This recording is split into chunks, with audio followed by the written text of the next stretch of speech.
केंद्र सरकार द्वारा अभी हाल ही में लाए गए 3 कृषि अध्यादेशों को लेकर कांग्रेस ने सौंपा राष्ट्रपति के नाम ज्ञापन। भाजपा सरकार द्वारा अभी हाल ही में किसानों, आढ़तियों, मजदूर, गरीब विरोधी काला कानून 3 कृषि अध्यादेश के विरोध में कैथल की लघु सचिवालय में पूर्व मंत्री जयप्रकाश जेपी, वरिष्ठ कांग्रेसी नेता सुदीप सुरजेवाला, पुंडरी से कांग्रेस प्रत्याशी सतबीर भाणा के नेतृत्व में सांकेतिक धरना दिया गया। उन्होंने कहा कि अभी हाल ही में केंद्र की भाजपा सरकार द्वारा 3 कृषि अध्यादेश लाए गए हैं जो कि पूरी तरह से किसान, मजदूर और आढ़ती विरोधी हैं। इन अध्यादेशों के जरिए सरकार के कुछ पसंदीदा पूंजीपतियों को लूट की खुली छूट होगी और किसान अपनी फसल बेचने के लिए इन पूंजीपतियों पर निर्भर होंगे। उन्हें न्यूनतम समर्थन मूल्य भी नहीं मिल पाएगा। किसान खेतीबाड़ी के लिए पूंजीपतियों से बन जाएगा, जिससे किसानों का वजूद समाप्त हो जाएगा। वहीं ये अध्यादेश हमारे आढ़ती भाइयों के लिए भी साजिश से भरे हैं। सरकार द्वारा बड़े पूंजीपतियों को लाभ पहुंचाने के लिए मंडी व्यवस्था को खत्म किया जा रहा है। इन 3 अध्यादेश से जुड़े तथ्य का जिक्र करते हुए उन्होंने कहा कि पहले अध्यादेश के मुताबिक पैन कार्ड धारक कोई भी व्यक्ति, कंपनी, सुपरमार्केट किसी भी किसान का माल किसी भी जगह पर खरीद सकते हैं। कृषि माल की बिक्री कृषि उपज मंडी समिति APMC में होने की शर्त हटा ली गई है, जिससे मंडी में होने वाली प्रतिस्पर्धा और फसल का न्यूनतम समर्थन मूल्य दोनों समाप्त हो जाएंगे।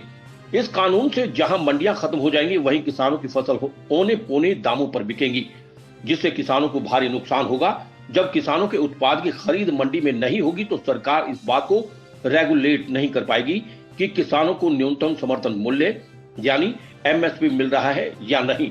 इस अध्यादेश में एक महत्वपूर्ण बात यह भी है कि किसान और कंपनी के बीच विवाद होने की स्थिति में कोर्ट का दरवाजा नहीं खटखटाया जा सकता।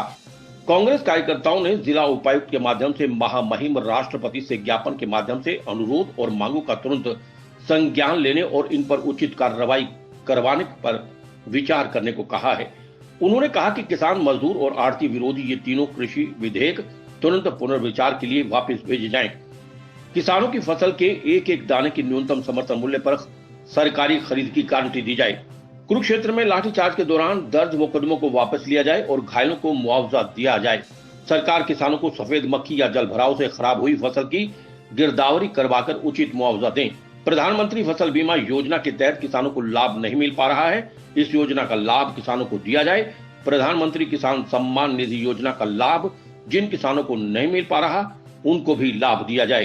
कानून 3 अध्यादेश बीजेपी सरकार ने जबरदस्ती लागू किए हैं, उनके विरोध में राष्ट्रपति जी के माध्यम से, क्योंकि अब केवल राष्ट्रपति जी के साइन होने बाकी रह गए हैं। जिस प्रकार से कल बीजेपी ने जबरदस्ती राज्यसभा में बिना मत डलवाए, बिना ध्वनि मत के 10 मिनट पहली बार हिंदुस्तान के इतिहास में राज्यसभा की प्रोसीडिंग को म्यूट करके जबरदस्ती इस बिल को पास किया है, उसके विरोध में आज कांग्रेस पार्टी के सभी साथी पूरे हरियाणा में डिस्ट्रिक्ट लेवल पर एक प्रदर्शन कर रहे हैं और राष्ट्रपति जी के माध्यम से ज्ञापन भेजे गए। राज्यसभा में बिल पास जबरदस्ती किया गया, जैसा कि अगर आप राज्यसभा की जो क्लिप्स आई हुई है उनको देखें, सभी कांग्रेस के जितने भी MP थे सबने विरोध किया, कोई वोटिंग नहीं कराई गई, कोई ध्वनि मत नहीं पास किया गया। अगर कांग्रेस के साथियों ने वहां विरोध नहीं किया गया तो आज सुबह तड़के कांग्रेस के 8 राज्यसभा के मेंबरों को क्यों सस्पेंड किया गया? जब वोटिंग हुई नहीं, जब कोई ध्वनि मत पूछा ही नहीं गया, जबरदस्ती बीच में वेल में गार्ड खड़े करके बिल को पास कर दिया गया। कांग्रेस 100% इनके खिलाफ है, इस अध्यादेश के खिलाफ है।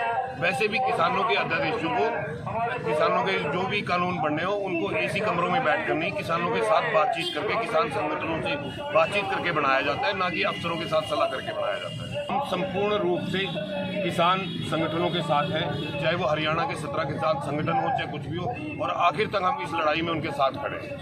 हरियाणा में बीजेपी की सरकार किसकी बैसाखियों पर चल रही है? दुष्यंत की बैसाखियों पर चल रही है। नाम तो चौधरी देवीलाल का लेते हैं, गोद में वो खट्टर साहब के बैठे हैं। अगर थोड़ा सा भी किसानों का साथ दे दे तो बीजेपी की क्या हिम्मत है कि हरियाणा में इसको लागू कर दे। राजेश सेठी की रिपोर्ट।